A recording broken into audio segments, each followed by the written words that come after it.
नमस्कार, जय हिंद, जय भारत। मैं अभिषेक और आप देख रहे हैं हमारा YouTube channel Rudra IAS academy. दोस्तों आइए आज के इस वीडियो में हम लोग बात करेंगे केमिस्ट्री के टॉप 500 क्वेश्चंस के दोस्तों, जो कि दोस्तों जनरल साइंस से किसी भी कॉम्पिटिटिव एग्जाम्स में दोस्तों आपके प्रश्न बनते हैं केमिस्ट्री से, रसायन विज्ञान से। और दोस्तों उन्हीं केमिस्ट्री के टॉपिक से, रसायन विज्ञान के टॉपिक से जो भी दोस्तों प्रश्न आपके एग्जाम में बेसिक लेवल से लेके स्टैंडर्ड लेवल तक पूछे जाते हैं, उन सभी क्वेश्चंस के एमसीक्यू फॉर्मेट को दोस्तों हम लोग आज इस वीडियो में कवर करने वाले हैं। दोस्तों कुल प्रश्न हम लोग लगभग 500 उससे ज़्यादा प्रश्नों को सॉल्व करेंगे और आज के इस पहले एपिसोड में दोस्तों हम लोग कुल 30 प्रश्नों को करने वाले हैं। और यदि दोस्तों आप भी जीएस की तैयारी कर रहे हैं, दोस्तों जीएस जो कि हर एक प्रतियोगी परीक्षाओं में पूछे जाने वाला इंपॉर्टेंट पॉइंट है दोस्तों, तो आज की यह वीडियो आपके लिए बहुत ज़्यादा इंपॉर्टेंट होने वाली है।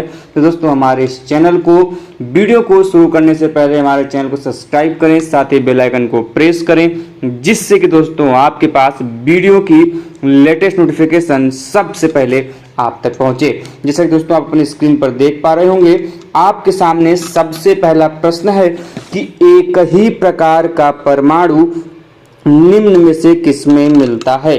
दोस्तों आपके सामने ऑप्शन है खनिज यौगिक में, खनिज मिश्रण में, प्राकृत तत्व में या फिर इनमें से कोई नहीं। तो दोस्तों ये जो प्राकृत तत्व है ऑप्शन नंबर सी, दोस्तों इसी प्राकृत तत्व की यह विशेषता है कि प्राकृत तत्व के अंदर दोस्तों जो परमाणु प्राप्त होते हैं उनकी प्राप्ति होती है। लेकिन ध्यान रखिएगा दोस्तों, ये जो परमाणु की प्राप्ति होती है वह एक ही प्रकार के परमाणु होते हैं। दोस्तों प्राकृत तत्व में एक ही परमाणु की प्राप्ति होती है, इसीलिए जिसका ऑप्शन नंबर जो सी होगा वह क्या होगा दोस्तों, बिल्कुल सही होगा। अगला प्रश्न दोस्तों आपके सामने है कि दो या दो से अधिक तत्वों के मात्रा के विचार से एक निश्चित अनुपात में संयोग करने से बना पदार्थ क्या कहलाता है।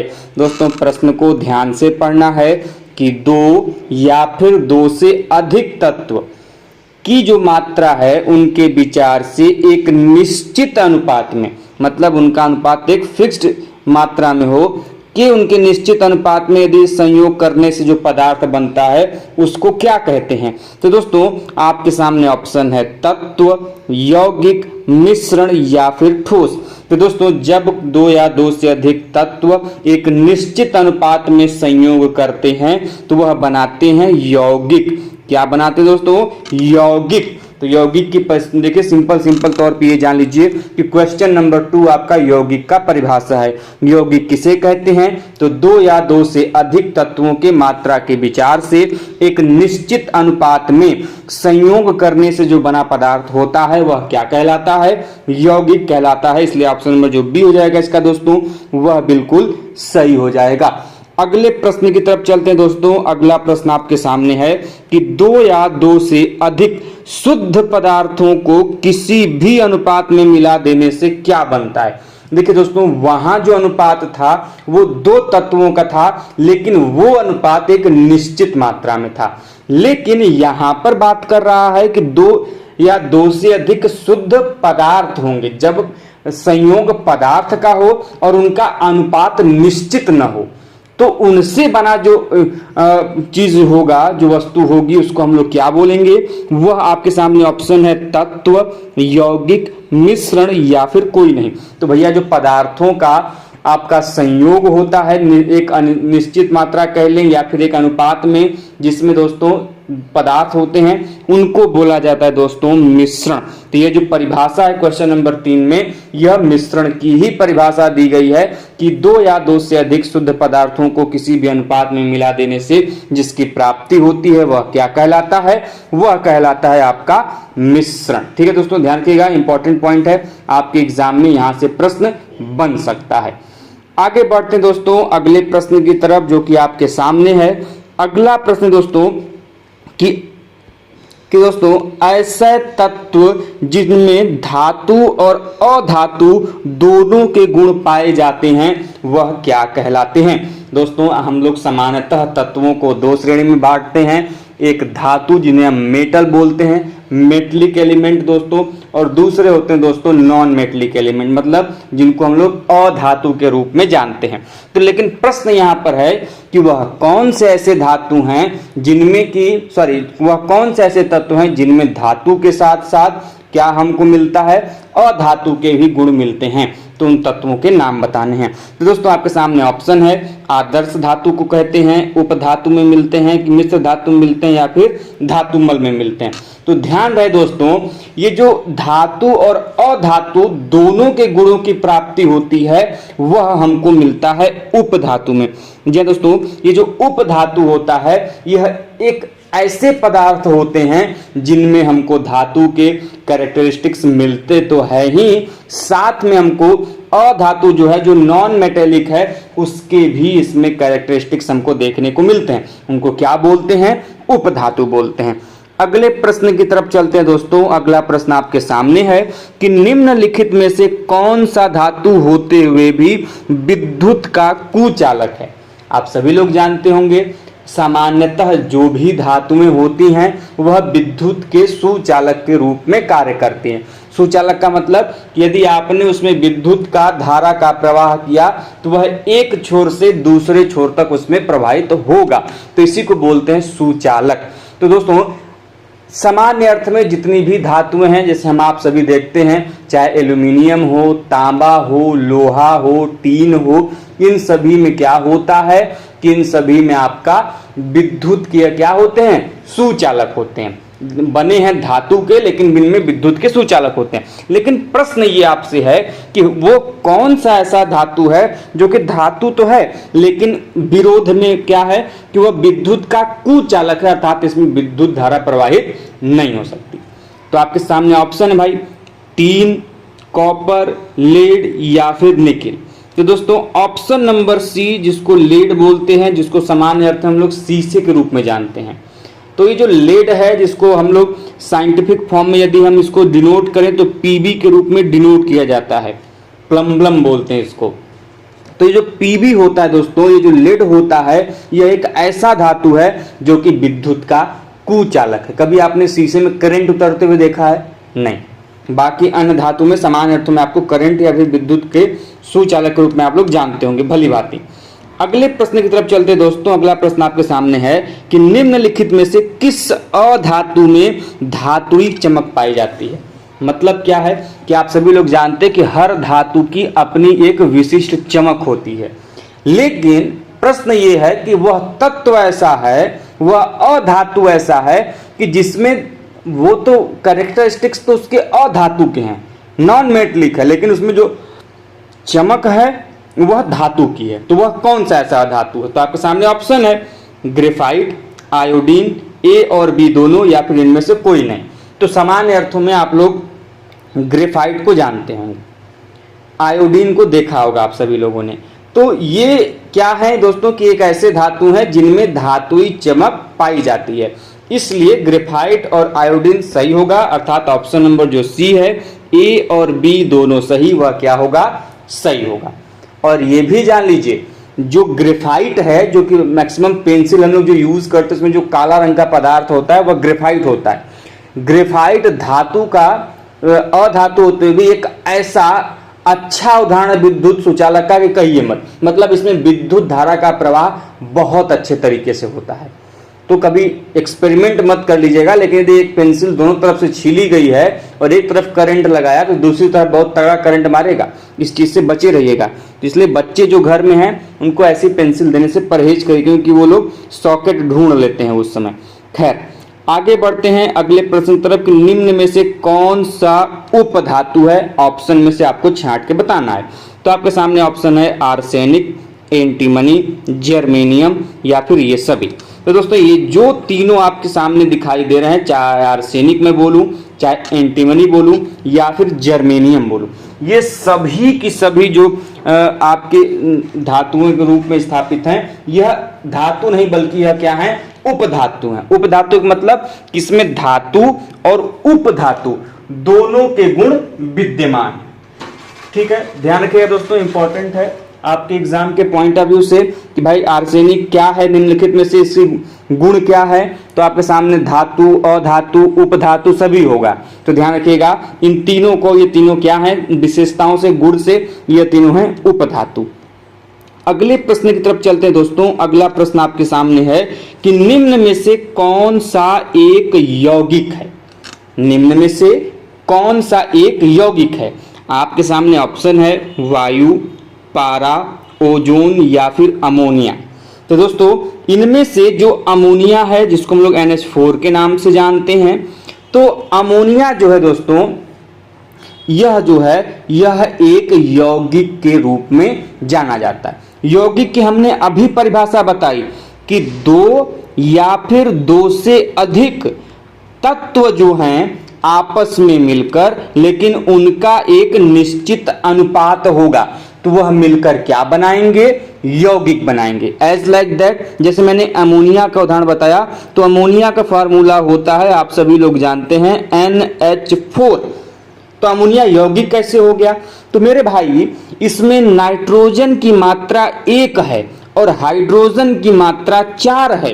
तो जब नाइट्रोजन 1 और हाइड्रोजन की मात्रा 4 आपस में मिलेगा तभी बनेगा अमोनिया, नहीं तो अमोनिया का फॉर्मेशन नहीं होगा। तो ये हो गया इनका निश्चित अनुपात, पहला क्राइटेरिया फुलफिल हो गया। दूसरा कि नाइट्रोजन एक अलग तत्व है, हाइड्रोजन एक अलग तत्व है, तो दो तत्व आपस में संयोग कर रहे हैं और उनकी एक निश्चित मात्रा संयोग कर रही है। तो अब जो बनेगा फाइनल प्रोडक्ट NH4 वह क्या होगा, वह होगा आपका एक यौगिक। क्लियर होगा, उम्मीद करते हैं मेरे भाई। यदि क्लियर हो गया हो तो वीडियो को लाइक करिए, चैनल पर नए हैं तो चैनल को सब्सक्राइब भी जरूर करिएगा। आगे बढ़ते दोस्तों अगले क्वेश्चन की तरफ। अगला क्वेश्चन आपके सामने है कि निम्न में से किस पदार्थ में ऑक्सीजन नहीं है। मतलब पहली बात कि यह यौगिक नहीं है, यह पदार्थ है। ठीक है, पदार्थ में यौगिक मतलब ऑक्सीजन नहीं, तो आपके सामने ऑप्शन है सीमेंट। क्या है, सीमेंट। उसके अलावा रेत, मिट्टी का तेल और कांच।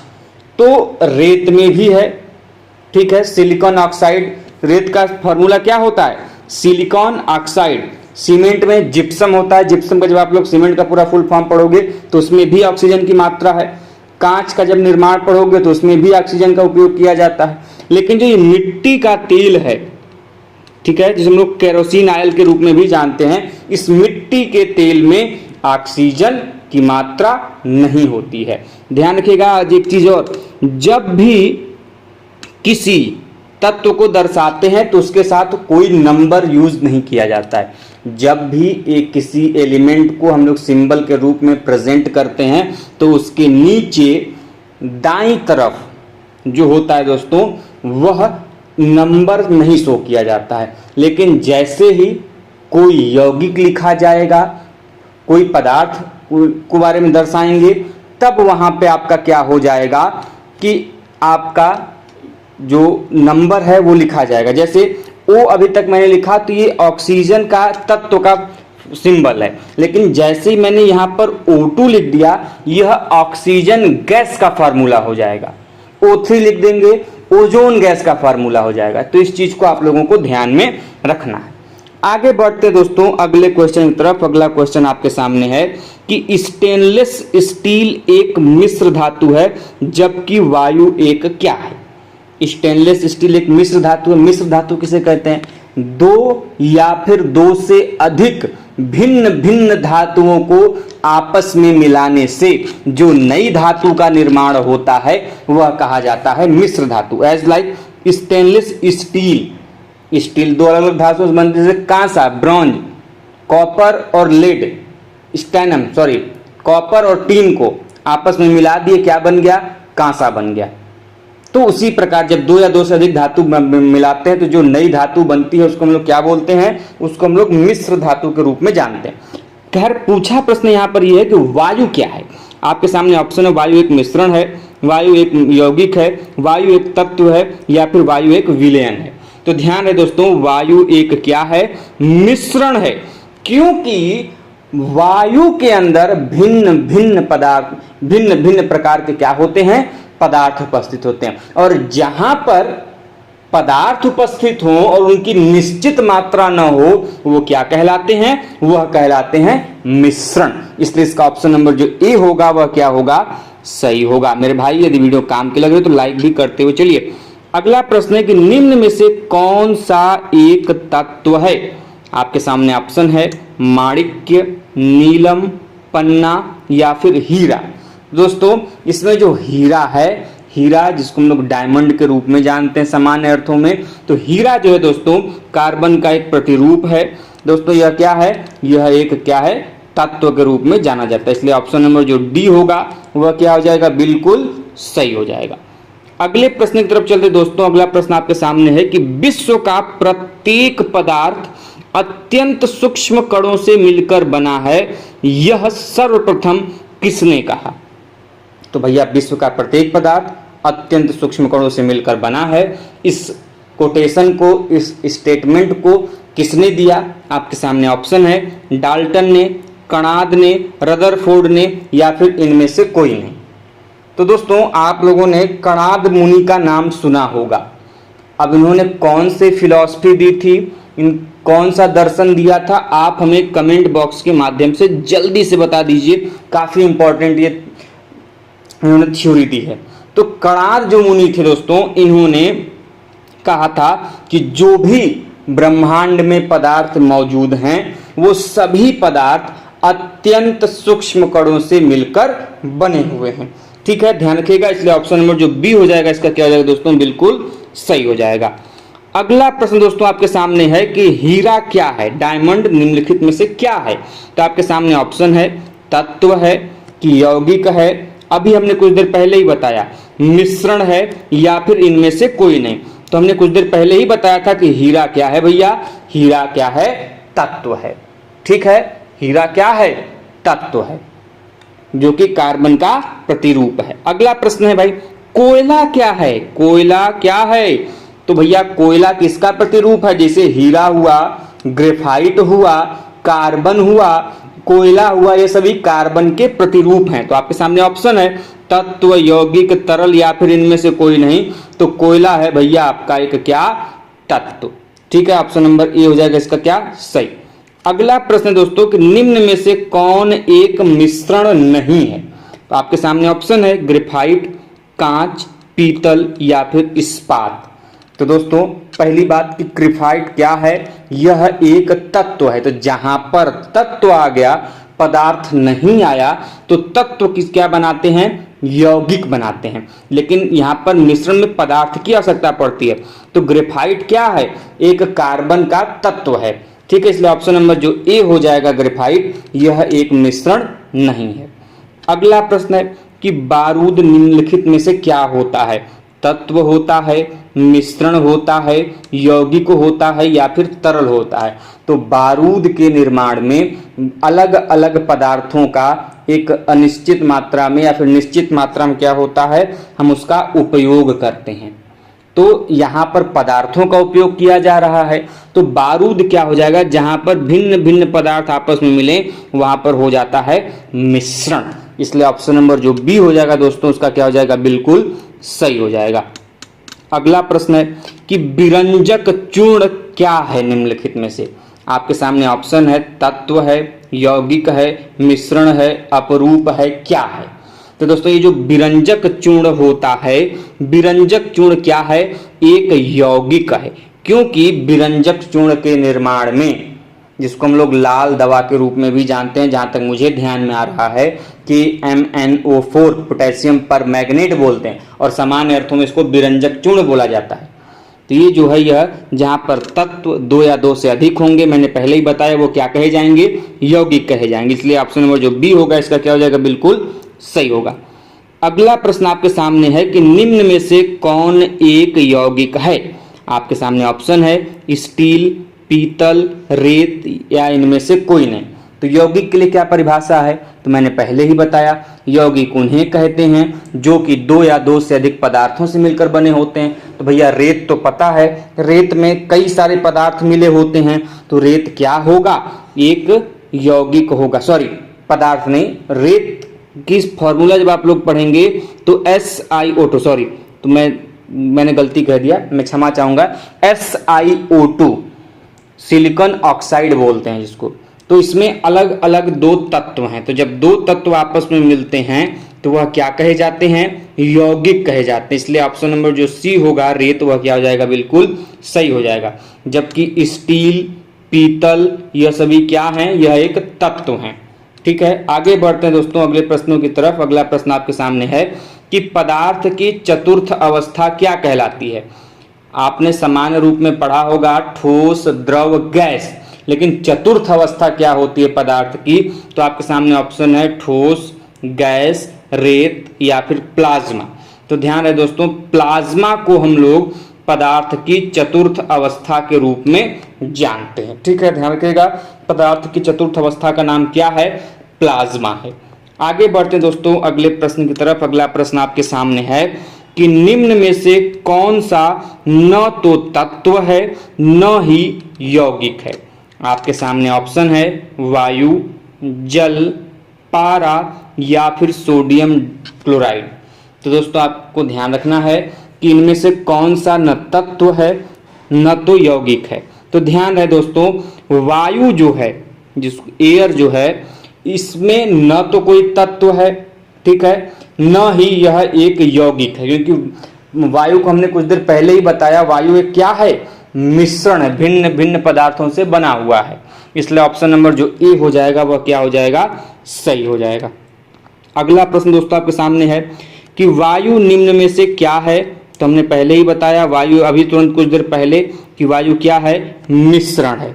इसलिए ऑप्शन नंबर जो सी हो जाएगा इसका क्या हो जाएगा, बिल्कुल सही हो जाएगा। अगला प्रश्न है कि निम्न में से शुद्ध तत्व कौन सा है। तो आपके सामने ऑप्शन है कांच, सीमेंट, सोडियम या फिर इनमें से कोई नहीं। शुद्ध तत्व उनको बोलते हैं जो कि मुक्त रूप से एक खनिज पदार्थ के रूप में बोल लें, तत्व के रूप में, मुक्त रूप में या प्राकृतिक रूप से पाए जाते हैं। इनमें किसी चीज का मिश्रण नहीं होता है, ये मुक्त अवस्था में होते हैं। तो ये जो कांच है इसके निर्माण में भी कई सारे तत्वों का उपयोग किया जाता है, सीमेंट में भी किया जाता है, और लेकिन जो सोडियम है, जो Na है, सोडियम है, जिसको हम लोग दर्शाते हैं, जिसका एटॉमिक नंबर 11 है, यह जो है एक प्राकृत रूप में मुक्त अवस्था में पाया जाता है और यह क्या है, एक शुद्ध तत्व है। ठीक है, सोडियम का ही ऐसा आप लोगों ने सुना होगा कहानी कि सोडियम को पानी में फेंकने पर क्या लग जाता है, आग लग जाता है। ठीक है, इसलिए इसको किस तेल में रखते हैं, केरोसिन ऑयल में। खैर, आगे बढ़ते हैं अगले प्रश्न की तरफ कि निम्नलिखित में से एक मिश्रण है, निम्नलिखित में से एक मिश्रण है। तो आप लोगों को पहचानना है कि चारों में से कौन सा मिश्रण है, दूध, इस्पात, कार्बन मोनोऑक्साइड या फिर इनमें से कोई नहीं। तो ध्यान रखिएगा दोस्तों, इसका सही उत्तर हो जाएगा इस्पात। ठीक है, ऑप्शन नंबर बी, यह क्या है, एक मिश्रण है। आगे बढ़ते दोस्तों अगले प्रश्न की तरफ कि निम्नलिखित में से रासायनिक यौगिक कौन सा है। तो आपके सामने ऑप्शन है वायु, ऑक्सीजन, अमोनिया या फिर पारा। तो भैया वायु तो एक मिश्रण है, पहले ही हमने बताया। ऑक्सीजन पूछ रहा है, ऑक्सीजन गैस नहीं पूछ रहा है। जब सिंपल ऑक्सीजन होगा तो वह एक तत्व होगा।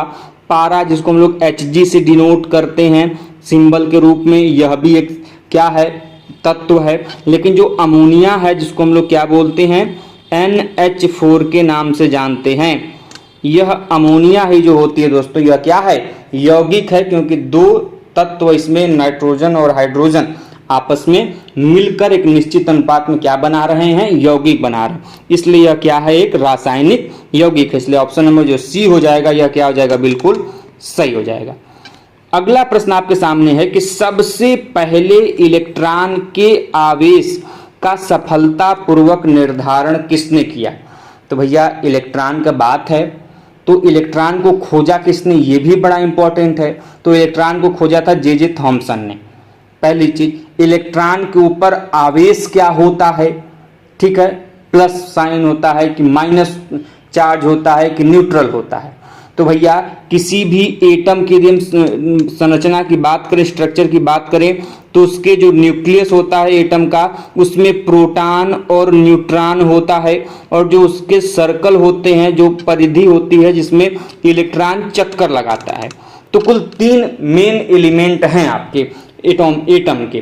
तो उसमें जो इलेक्ट्रॉन होता है उसके ऊपर माइनस चार्ज होता है, न्यूट्रॉन के ऊपर नो चार्ज अर्थात ये न्यूट्रल होता है, न तो पॉजिटिव चार्ज न तो निगेटिव चार्ज। जबकि जो आपका प्रोटॉन होता है यह पॉजिटिव चार्ज वाला होता है। वहीं पर एक प्रश्न और पूछता है कि जो एटम का न्यूक्लियस होता है, केंद्र होता है, इसमें कौन सा चार्ज होता है। तो न्यूक्लियस का, एटम का जो न्यूक्लियस होता है यह भी पॉजिटिव चार्ज का होता है। तो पूछेंगे ऐसा क्यों? क्योंकि एटम का जो न्यूक्लियस होता है उसमें प्रोटॉन और न्यूट्रॉन पाए जाते हैं और न्यूट्रॉन के ऊपर कोई चार्ज नहीं अर्थात 0 है और प्रोटॉन के ऊपर प्लस चार्ज है, मान लीजिए 1 है। तो जिसकी संख्या ज्यादा होगी वही माना जाएगा। तो प्रोटॉन के ऊपर प्लस है तो पॉजिटिव चार्ज इसीलिए आपका एटम के न्यूक्लियस का होता है। परंतु प्रश्न ये है कि सबसे पहले जो इलेक्ट्रॉन के ऊपर आवेश है इसका सफलतापूर्वक निर्धारण किसने किया? तो आपके सामने ऑप्शन है भैया, थॉमसन, मिलिकन, रदरफोर्ड या फिर ये सभी। तो ध्यान रहे जो मिलिकन महोदय हैं इन्होंने ही इलेक्ट्रॉन के आवेश का सफलतापूर्वक निर्धारण किया था। इसलिए ऑप्शन नंबर जो बी हो जाएगा वह क्या हो जाएगा? बिल्कुल सही हो जाएगा। अगले प्रश्न की तरफ चलते हैं। अगला प्रश्न आपके सामने है कि निम्नलिखित में से कौन एक आवेश रहित कण? आवेश रहित मतलब कि जिसके ऊपर किसी भी प्रकार का आवेश नहीं है। तो आवेश 2 ही प्रकार का होता है, या तो एक पॉजिटिव आवेश होता है जिसको धनात्मक आवेश धनावेश बोलते हैं, और दूसरा होता है ऋणावेश जिसको हम लोग निगेटिव चार्ज बोलते हैं। तो भैया ऑप्शन ये कि कौन सा नहीं है। तो आपके सामने ऑप्शन है न्यूट्रॉन, इलेक्ट्रॉन या फिर प्रोटॉन। तो हमने अभी कुछ देर पहले बताया कि न्यूट्रॉन जो होता है जो कि एटम के न्यूक्लियस में प्रोटॉन के साथ रहता है उसके ऊपर किसी भी प्रकार का चार्ज नहीं होता है। वहीं पर बात करें इलेक्ट्रॉन की तो इलेक्ट्रॉन के ऊपर माइनस चार्ज और प्रोटॉन के ऊपर क्या होता है? पॉजिटिव चार्ज होता है। इसलिए ऑप्शन नंबर जो इसका ए होगा वह क्या हो जाएगा? बिल्कुल सही हो जाएगा। आगे बढ़ते हैं दोस्तों अगले प्रश्न की तरफ। अगला प्रश्न आपके सामने है कि परमाणु के नाभिक में निम्न कण होते हैं। अभी कुछ देर पहले मैंने परमाणु के एटम की संरचना पढ़ा रहा था, तभी हमने बताया कि जो एटम होता है, परमाणु का जो एटम होता है, न्यूक्लियस होता है, इसमें प्रोटॉन और न्यूट्रॉन भैया दोनों सगे भाई की तरह रहते हैं मिलजुल कर। ठीक है, तो आपके सामने ऑप्शन भी है प्रोटॉन एवं न्यूट्रॉन, इलेक्ट्रॉन, प्रोटॉन एवं इलेक्ट्रॉन या फिर इनमें से कोई नहीं। तो मेरे भाई सभी लोग ध्यान रखिएगा, इलेक्ट्रॉन को सब बना दिए हैं सौतेला, कह दिए तुम घरे के बाहर चक्कर लगाओगे लेकिन घरे में घुसोगे नहीं, समझ लो गुरु। तो ये जो प्रोटॉन और न्यूट्रॉन ही बन गए सगे भाई, ये रहते हैं घर के अंदर अर्थात केंद्र में। इसलिए ऑप्शन नंबर जो ए हो जाएगा सही हो जाएगा। यदि वहीं पर यदि यह प्रश्न पूछता कि इलेक्ट्रॉन कहाँ है तो इलेक्ट्रॉन केंद्र जो एटम है, जो परमाणु है, उसकी परिधियों में क्या करता है, जो केंद्र के बाद जो परिधि होती है उसमें गोल गोल बेचारा चक्कर लगाता है, अकेला पड़ गया है बेचारा। ठीक है, इसीलिए वो क्या हो गया? फ्रस्ट्रेट हो गया है, वो निगेटिव चार्ज में चला गया है। ठीक है, घर में रह रहे हैं तो एक को तो कोई दिक्कत नहीं, चलो कोई नहीं, कैसे भी रहेगा चलेगा, निगेटिव चार्ज में न्यूट्रॉन वाले भैया, सॉरी न्यूट्रल चार्ज में। वहीं पर जो पॉजिटिव चार्ज में प्रोटॉन है वो पॉजिटिव चार्ज में है। ठीक है, ध्यान रखिएगा। आगे बढ़ते हैं अगले क्वेश्चन तक। चार्ज को याद करने का एक सिंपल सा तरीका भी है, मैं बता रहा हूं। इलेक्ट्रॉन हो गया, प्रोटॉन हो गया और न्यूट्रॉन हो गया। तो सबसे पहले पी से पॉजिटिव चार्ज, पी से पॉजिटिव चार्ज अर्थात तो पी आप कनेक्ट कर लीजिए, पी से पॉजिटिव चार्ज। न्यूट्रॉन का एन मतलब नो चार्ज, नो चार्ज। ठीक है, बचा ई, तो प्लस हो गया, नो हो गया, तो बचा क्या? Minus charge, negative charge. ठीक है, तो ध्यान रखेंगे आप सभी लोग। आगे बढ़ते हैं अगले क्वेश्चन की तरफ। अगला क्वेश्चन आपके सामने है कि निम्नलिखित में से कौन सा एक किसी तत्व के परमाणु क्रमांक को सबसे सही तरीके से निर्धारित करता है। तो मेरे भाई ध्यान रखिएगा कि किसी भी तत्व का यदि हमको परमाणु क्रमांक ज्ञात करना है, जैसे हमको ऑक्सीजन का ही मान लीजिए, तो ऑक्सीजन का एटॉमिक नंबर होता है 8। तो आपको तो पता है, लेकिन इसको पता कैसे करेंगे?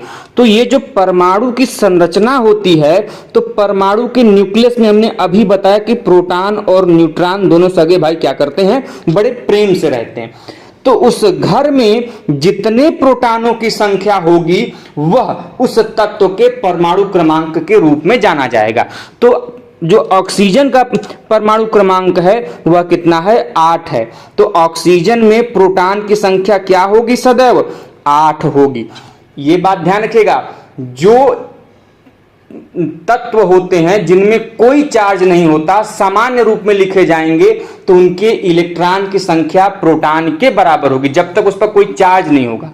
लेकिन जैसे ही किसी तत्व के ऊपर हमने कोई चार्ज लगा दिया, तो जो ये इलेक्ट्रॉन की संख्या है, यदि प्लस चार्ज होगा, जितना प्लस चार्ज होगा वो उतना घट जाएगा, और जितना निगेटिव चार्ज होगा उतना ही इलेक्ट्रॉन की संख्या क्या हो जाएगी, बढ़ जाएगी। खैर हम जब डिटेल में पढ़ाएंगे एटम के संरचना के बारे में तो उसमें हम आपको बताएंगे। तो हमने क्या जाना कि जो परमाणु क्रमांक का सबसे सही निर्धारण करता है तत्व में, वह करता है नाभिक में उपस्थित उसके प्रोटॉनों की संख्या। तो किसी एटम में, किसी तत्व में जो उसके प्रोटॉनों की संख्या होती है, वही संख्या कही जाती है आपकी एटॉमिक नंबर, अर्थात परमाणु क्रमांक। अगला प्रश्न आपके सामने है दोस्तों कि निम्न में से कौन एक अस्थायी कण है, मतलब अस्थायी कण है। ध्यान रखिएगा, आपके सामने ऑप्शन है इलेक्ट्रॉन, प्रोटॉन, न्यूट्रॉन या फिर इनमें से कोई नहीं। तो ये जो न्यूट्रॉन भैया हैं, यह क्या है, यह एक अस्थायी कण है। ठीक है, ध्यान में आप लोगों को रखना है। ऑप्शन नंबर जो सी हो जाएगा सही हो जाएगा।